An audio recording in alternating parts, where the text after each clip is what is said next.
Santiago Carbó, catedrático de Economía de la Universidad de Valencia, director del área financiera y digitalización de Funcas. Santiago, muy buenos días. Hola, muy buenos días. ¿Qué está pasando? Bueno, yo creo que... En la economía. Sí, yo creo que estamos en un contexto pues de mucha incertidumbre, ¿no? Porque llevamos año y medio, dependiendo de la zona, subiendo los tipos de interés y, bueno, y no se refleja sobre determinadas cosas. Es decir, esto hace 25 años hubiera supuesto una recesión y probablemente una cierta caída, ¿no? en el empleo. Sin embargo, no ha sido así, ¿no?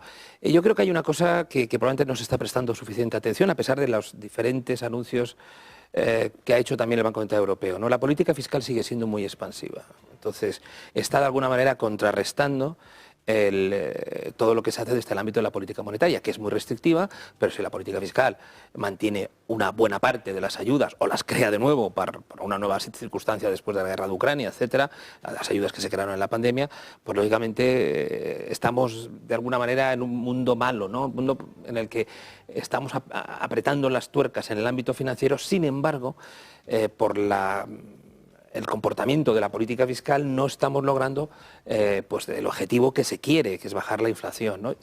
Y afectando un poco el crecimiento. Hay una gran preocupación probablemente en los gobernantes mundiales porque decaiga el crecimiento, ¿no? Y que el empleo se vea afectado, ¿no? Y entonces creen que va a ser suficiente con la política monetaria, pero no lo tengo muy claro. Llevamos 30 o 40 años sin inflación, es decir, un porcentaje muy elevado de las personas que estamos ahora en el mercado de trabajo éramos niños o no habíamos nacido cuando fue el último periodo de inflación. Por tanto, de aquella forma que se formaban las expectativas, ¿no? en los años 80, 90, pues nosotros no conocemos nada, es decir, no tenemos experiencia allí. Y eso también puede ser una parte, ¿no? Es decir, el que mientras tengamos trabajo, mientras veamos que hay una política expansiva, etcétera, no estamos adaptando del todo. Las personas o empresas más endeudadas sí que lo están notando, claro.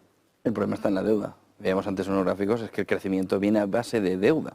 Pero esa deuda es un desastre a medio plazo, en una sociedad envejecida además. Sí, desde luego aquellas sociedades que tengan una población más joven, pues lógicamente van a resistir mucho mejor, eso está claro, no todo el mundo habla pues, del fenómeno de algunas economías emergentes, como Brasil, etcétera, pues que parece mejor pinta que otras, ¿no? Pues sí, efectivamente yo creo que no ha habido señales de alerta suficientes desde la crisis financiera global.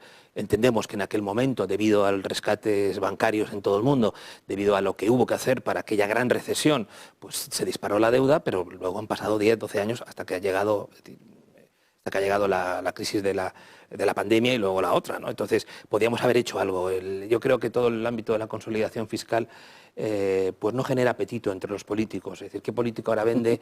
Oye, que voy a empezar a reestructurar. De hecho, yo creo que Europa quiere plantearse esos objetivos, esos objetivos fiscales para a partir del año que viene, pero se materializarán, realmente tendrán esa función de restricción.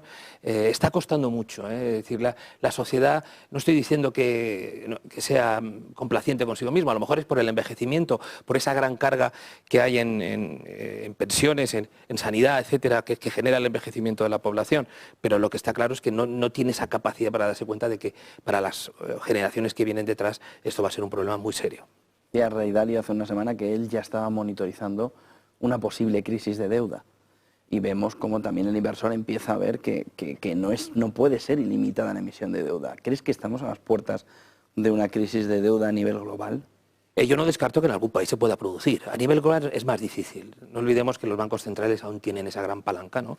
Que es la compra de títulos, que evidentemente es concedernos una nueva prórroga, que ya llevamos unos cuantos años de prórroga. Señalabas antes que llevamos 40, 50 años, pero probablemente en los últimos 10 pues ha sido muy significativo, ¿no? Porque el salto ha sido muy importante. Empezamos en los 70 con el 40% del PIB. Ahora estamos en niveles por encima del 100%, ¿no? Entonces es algo que es lo que nos debe preocupar. No tanto lo que es el volumen total, que también, pero sobre todo lo que representa sobre el PIB, porque si crecemos más que lo que crece la deuda, eso es bueno. El problema es que realmente sea la deuda la que crece más, porque entonces se va haciendo insostenible cada día, cada minuto que en ese sentido pasa.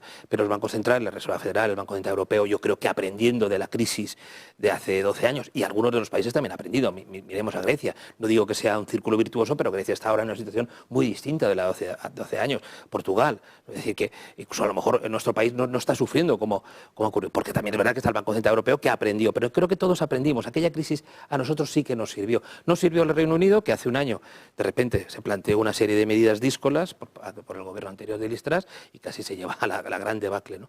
Es decir, y yo creo que la Reserva Federal también actuará, no va a ocurrir nada grave, entiendo, ¿no?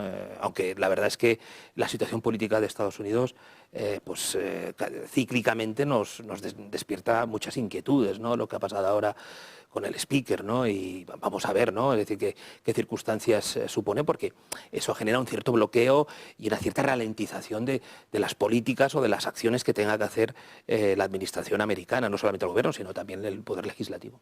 Como siempre se ha frenado, salvo en una ocasión, 1929, ¿por dónde nos empezaría una crisis de deuda? ¿O dónde tendría que mirar el inversor? ¿Dónde debería mirar la persona de negocios para entender que está empezando a estallar una crisis de deuda? En el sell-off no, porque es simplemente una falta de confianza, pero esa falta de confianza lo que está esperando es el inicio de una crisis de deuda.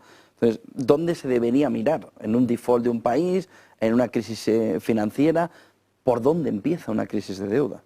¿Por dónde explota el globo? Sí, siempre va a haber un detonante. No olvidemos, por ejemplo, la crisis financiera global del 2008 empezó por un segmento del mercado hipotecario americano, la subprime. Es decir, una parte pequeñita que, lógicamente, por el elevado endeudamiento y apalancamiento de todo lo demás, se transmitió como la pólvora. Ese es el gran problema. El problema es que esto no va a empezar con una crisis financiera completa. Esto puede ser un problema de algún país que tenga efectos en cadena. ¿Cuál puede ser ahora? Ahora es difícil de prever porque realmente los países probablemente con más dificultades económicas pues emiten poco o por lo menos están poco en los mercados, ¿no? Y luego los grandes bloques pues tienen una situación en la que tienen aún palancas ellos para en el momento que se vea no solamente un sell-off de unos días sino continuado pues se pueda actuar. Aquí es importante yo creo que también lo que está haciendo China, ¿no? China para mí siempre es pragmática en el interior, con su control férreo de su población, etcétera, pero también en el exterior. Es decir, si quiere pintar algo a escala internacional, pues tiene que seguir teniendo un cierto poder también con la deuda americana, que la está disminuyendo porque probablemente la necesite. Está teniendo muchos problemas financieros internos. Inmobiliario. Y entonces ese pragmatismo interno le obliga, ¿no? Los inmobiliarios, desde luego, y la crisis, por ejemplo, de Evergrande, ¿no? Pero yo creo que al final es difícil que la sangre llegue arriba. Cuando ocurrió el default de Argentina, los problemas de México, los del sudeste asiático, en aquel momento que generaron muchísimos problemas, estos países eran muy activos internacionalmente. Ahora, por ejemplo, Argentina pues, prácticamente ya todo el mundo tiene descontado cuál es su situación, desgraciadamente, ¿no? Entonces, pienso que no va a ser fácil identificar una crisis que se transmita a todos los demás, que pueda, dependiendo de dónde hayas invertido, que pueda afectar a algunos inversores en particular, sí, evidentemente, pero bueno, todos diversifican muchísimo, ¿no? Una última pregunta, ¿crees que la crisis bancaria que vivimos en marzo, donde cayeron dos de las tres mayores caídas de la historia de Estados Unidos, fueron en marzo de este año? Sí. Me parece que fue hace este año. Y sin embargo, el movimiento de subida de tipos ha seguido, lo que ha dejado más o menos el 25% del pasivo, ¿no? De esa cantidad de deuda que tienen los bancos en una situación de que vale cero, pero no sacan contablemente esas pérdidas. ¿Crees que la crisis bancaria en Estados Unidos está ya terminada? Es difícil de... Entendido que es difícil. Es difícil de decir que está terminada, porque lo acabas de apuntar tú, es decir, las carteras han seguido perdiendo valor. Y además con lo que se apunta que van a estar mucho tiempo así, o incluso puede haber alguna subida más, pueden estar perdiendo valor. Es verdad que ahora los bancos están siendo mucho más monitorizados, en eso yo creo que... Sí, pero no les están obligando, por ejemplo, la Reserva Federal y las autoridades bancarias en Estados Unidos a limpiar esas pérdidas. Es evidente que eso no va a madurar hasta vencimiento. Y No. sin embargo ellos no están reflejando que ahí hay un valor que es cero y que ellos tienen contabilizado como X.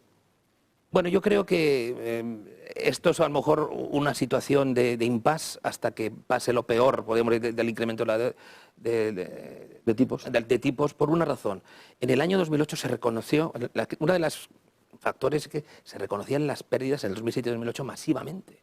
Es decir, es cierto que había un gravísimo problema, había pérdidas, por supuesto, que se transmitieron por todo el mundo, pero la obligación de no poder posponerlo, de no poder aguantar un tiempo, de permitir con medidas de liquidez del Banco Central que pudieran resistir, porque se sabía que en poco tiempo a lo mejor se podía llegar a una solución, pues ayudó a que fuera mucho más desorganizado. Por ejemplo, en el caso de nuestro país, realmente fue un proceso muy lento en la reestructuración bancaria, pero permitió quizás que no fuera todo el desastre que en algún momento pensamos que podía haber sido el 2009, el 2010, por las medidas paliativas que se pusieron, ¿no? Entonces yo creo que aquí la Reserva Federal ahora tiene más temor, más cautela y dice, oye, vamos a poner medidas de liquidez, vamos a dar un tiempo para ver si estas circunstancias cambian antes de empezar a anunciar todos pérdidas, porque el mercado se lo toma muy mal y entonces va a empezar a haber otra vez sell-offs y vamos a tener otra vez pues problemas con caídas de bancos en Estados Unidos si se deja o se sigue la misma práctica que hizo en marzo del 2023. Yo creo que no,